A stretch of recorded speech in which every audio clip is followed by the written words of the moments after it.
Hello बच्चों, 2025 CBSE board के द्वारा दिया गया ये क्वेश्चन काफ़ी इंपॉर्टेंट हो जाता है बच्चों। If given matrix this and this then find A B and solve the linear system of linear equation. तो हमको क्या करना है बच्चों, सबसे पहले इस ए और बी का प्रोडक्ट कराना है, साथ ही साथ ये जो सिस्टम ऑफ लीनियर इक्वेशन, ये हमारे पास 3 लीनियर इक्वेशन दिए गए हैं, इन तीनों को सॉल्व भी करना है। यूज हमें इन्हीं का करना है जनरली, ठीक है। तो लेकिन करें कैसे भाई? सबसे पहले काम क्या है इसका, उसने हमसे कहा है कि हमें ए बी फाइंड करना है। क्या फाइंड करना है बच्चों? ए बी फाइंड करना है। So A into B is equal to, यहाँ बात एक ध्यान देने वाली होती है कि आप सबसे पहले ये ऑब्जर्व कर लें कि जो हमारा पास पहला मैट्रिक्स है उसके नंबर ऑफ कॉलम और सेकंड मैट्रिक्स के नंबर ऑफ रो इक्वल है या नहीं है। अब ये दोनों ही स्क्वायर मैट्रिक्स है, इसलिए ये पॉसिबल है, क्योंकि number of column is equal to number of row यहाँ पर सेम है, तो इनका जो प्रोडक्ट होगा वो तो पॉसिबल है। तो इनका प्रोडक्ट कर लेते हैं बच्चों। सबसे पहले इनको एक साथ लिखते हैं, ठीक है, ताकि इसका कोई कंफ्यूजन न रह जाए, इनके बीच में कोई डाउट न रहे। इनको अगल बगल लिखना जरूरी है, अगर आप एक साथ नहीं लिखेंगे तो हो सकता है आपसे मिस्टेक हो जाए। अब इनका प्रोडक्ट करते हैं बच्चों। इनका प्रोडक्ट कैसे होगा, ध्यान से देखने वाली बात है। देखो बच्चों, हमेशा इनका जो दो मैट्रिक्स का प्रोडक्ट होता है वो रो का कॉलम के अलोंग प्रोडक्ट होगा, ठीक है। जैसे हमारे पास फर्स्ट रो है तो फर्स्ट कॉलम से इसका प्रोडक्ट होगा।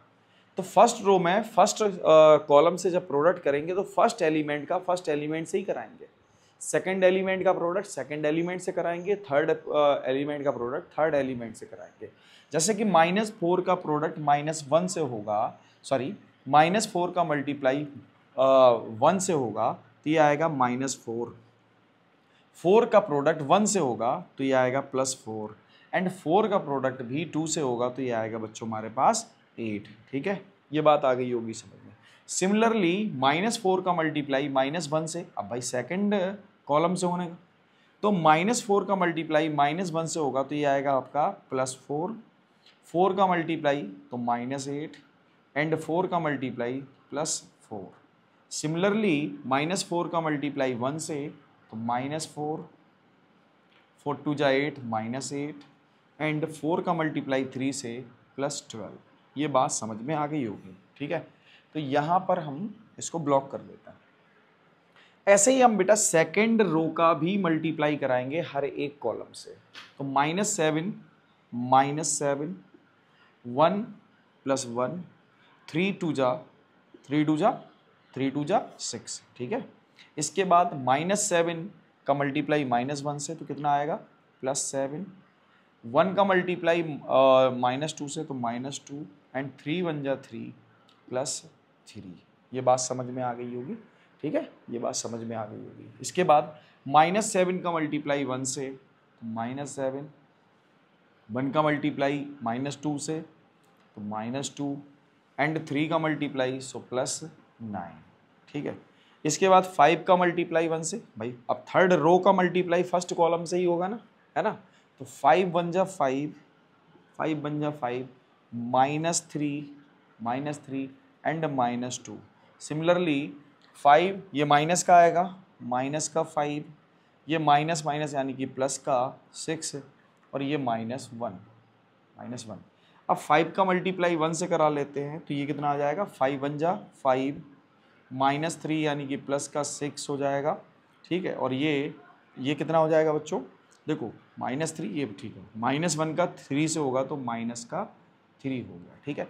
तो ये हमारे पास ए बी का प्रोडक्ट, ए और बी का प्रोडक्ट आ गया।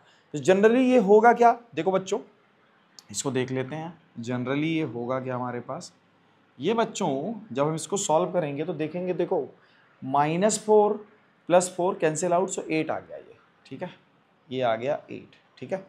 अब इसके बाद देखो ये क्या है, 0, -8 + 8 0, अच्छा ये -12 + 12 0, ये दोनों एलिमेंट क्या होगा 0। सिमिलरली देखो -7 + 7 कितना होगा 0, ये 7 + 3 कितना होता है, 7 + 3 10 -2 यानी कि 8। सिमिलरली बच्चों ये भी देखो 0 हो जाएगा। और 5 - 5 0, 5 - 5, और ये कितना लिखा है 6 - 6 0, and this is 8, this is 8। तो क्या बच्चों मैं यहाँ पर 8 कॉमन ले सकता हूँ। So A B is equal to 8 8।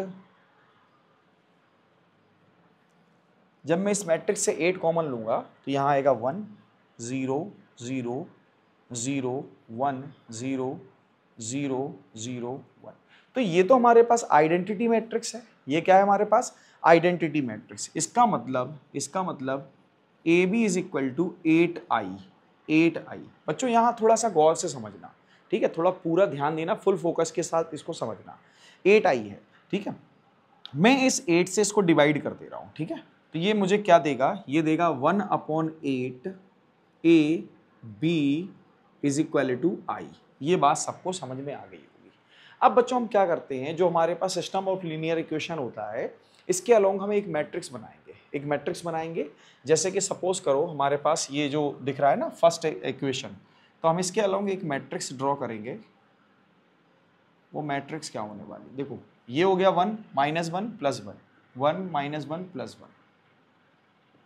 यहाँ क्या आएगा? यहाँ आएगा 1 -2 1 -2 -2, और ये आ गया 2, ये आ गया 1, और ये आ गया 3। तो अगर मैं इस मैट्रिक्स को ठीक से देखूं तो ये मैट्रिक्स तो बी है, इसका मतलब ये मैट्रिक्स बी लिखा हुआ है, ठीक है। अब आप सब जानते हैं जब भी system of linear equation solve करना होता है तो हमें इस मैट्रिक्स का इन्वर्स चाहिए पड़ता है। इस मैट्रिक्स का क्या चाहिए पड़ता है? इन्वर्स चाहिए पड़ता है। तो अगर हमें इसका इन्वर्स मिल जाए तो हम इसको आसानी से सॉल्व कर लेंगे। लेकिन इसका इन्वर्स मिलेगा कैसे? ध्यान से देखो बच्चों, ध्यान से देखो। किसी भी मैट्रिक्स का, जैसे मैं आपसे कहूँ A matrix multiply A inverse is equal to क्या होता है? आई। यानी कि अगर आप किसी मैट्रिक्स का उसके इनवर्स से मल्टीप्लाई करते हैं तो आपको आइडेंटिटी मैट्रिक्स मिलता है।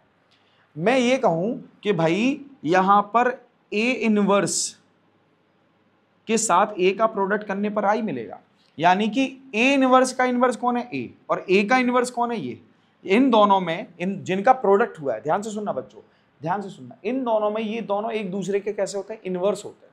ये दोनों कैसे होते हैं? एक दूसरे के इनवर्स। अब यहां देखो, अगर ये बी है, अगर ये बी है तो बी का इनवर्स कौन होगा? क्योंकि आई इक्वल में आ चुका है, तो बचा हुआ पार्ट बी के अलावा जो भी लिखा होगा वो उसका क्या होगा? इनवर्स। कुल मिला के जो बी का इनवर्स होगा वो होगा 1/8a। 1/8a is inverse of B. So बच्चों हमको बी इनवर्स भी मिल गया। सो हम लिखेंगे B inverse is equal to 1/8a। ठीक है, ये बात समझ में आ गई होगी। अब हम बी इनवर्स की मदद से एक्स वाई जेड की वैल्यू आसानी से निकाल सकते हैं। देखो बच्चों, ये तो मैट्रिक्स हो गया हमारे पास। इसके साथ एक मैट्रिक्स और होगा हमारे पास, एक्स मैट्रिक्स। वो क्या होगा? वो होगा एक्स वाई जेड। साथ ही साथ एक मैट्रिक्स होगा हमारे पास सी मैट्रिक्स। क्या होगा बच्चों? वो होगा हमारे पास इनके जो इक्वेट वैल्यू है, यानी कि 491, इनका मैट्रिक्स 491। ये बात समझ में आ गई होगी। अब हम इनका क्या करते हैं? एक्स वाई जेड की वैल्यू निकालने के लिए फॉर्मूला लेते हैं। वो फॉर्मूला क्या है बच्चों? ध्यान से देखो, फॉर्मूला है हमारे पास B inverse C is equal to X. अगर इस फॉर्मूले को हम सेटिस्फाई कराएंगे तो हमें किसकी वैल्यू मिलने वाली है? इससे हमें वैल्यू मिलने वाली है एक्स वाई जेड की। ठीक है, तो हम इसको सॉल्व कर लेते हैं। इसको आप स्क्रीनशॉट ले लीजिए या नोट कर लीजिए। तो बच्चों इस इक्वेशन को हम सेटिस्फाई कराते हैं। सो बी इनवर्स क्या है हमारे पास? बी इनवर्स मैंने आपको बताया था 1/8a। 1/8a कौन है? ए हमारे पास ये मैट्रिक्स है। -4 4 4 -7 1 3 5 -3 -1। साथ ही साथ बच्चों सी कौन है? सी हो गया हमारे पास, सी हो गया 4 9 1। एंड इक्वल टू क्या है हमारे पास? एक्स मैट्रिक्स, यानी कि एक्स वाई एंड जेड। अब इनका प्रोडक्ट करा लेते हैं बच्चों। सबसे पहले इनका प्रोडक्ट करा लेते हैं। देखो प्रोडक्ट कैसे होगा, इस बात को समझ लेते हैं। प्रोडक्ट कैसे होगा? प्रोडक्ट के लिए एक ही प्रोसेस होती है कि इसके नंबर ऑफ कॉलम और इसके नंबर ऑफ रो कैसे होने चाहिए, इक्वल होने चाहिए। Number of column equal number of row. कितने कॉलम है 3, यहाँ रो कितने हैं 3, 1 2 3। सो देखो -4 का मल्टीप्लाई 4 से तो -16, 4 का 9 से प्लस का 36, 4 का 1 से +4। ठीक है, ये बात आ गई होगी। -7 माइनस का 28 प्लस का 9 एंड +3। ऐसे ही 5 4 जा 20, 3 9 जा -27 एंड ये हो जाएगा हमारे पास -1 का मल्टीप्लाई -1 से प्लस। सो ये हो जाएगा बच्चों हमारे पास, ये हो जाएगा हमारे पास x y z। ठीक है, अब इसके बाद क्या होगा, इसके बाद क्या होगा, ध्यान से देखने वाली बात, ये लिखा हुआ क्या है देखो ध्यान से। 36 - 16 कितना होता है 20, 20 + 4 24। सो ये हो जाएगा आपके पास 1/8 24। ठीक है, इसके बाद ये जो दिख रहा है आपको, सपोज करो अगर आपने ये 9 और 3 12, यानी कि 12 आप सब्ट्रैक्ट करेंगे 28 से, 12 आप सब्ट्रैक्ट करेंगे 28 से तो कितना आएगा बच्चों, कितना आएगा 16 -16 और ये हो जाएगा आपका 28 यानी कि -8 और ये है बच्चों आपके पास x y z। सो 8 से डिवाइड करते हैं, ये आएगा 3, ये आएगा -2, ये आएगा -1 is equal to x y z। So x equal 3, y equal -2 and z equal -1। So finally ये क्वेश्चन तैयार हो गया बच्चों। ये 5 मार्क्स का क्वेश्चन काफ़ी इंपॉर्टेंट हो जाता है और आपको हर एग्जाम में ऐसा क्वेश्चन देखने को मिलेगा। अगर आपको वीडियो पसंद आए तो वीडियो लाइक करें, चैनल को सब्सक्राइब करें, साथ ही साथ बेल आइकन को दबाएं। Thank you.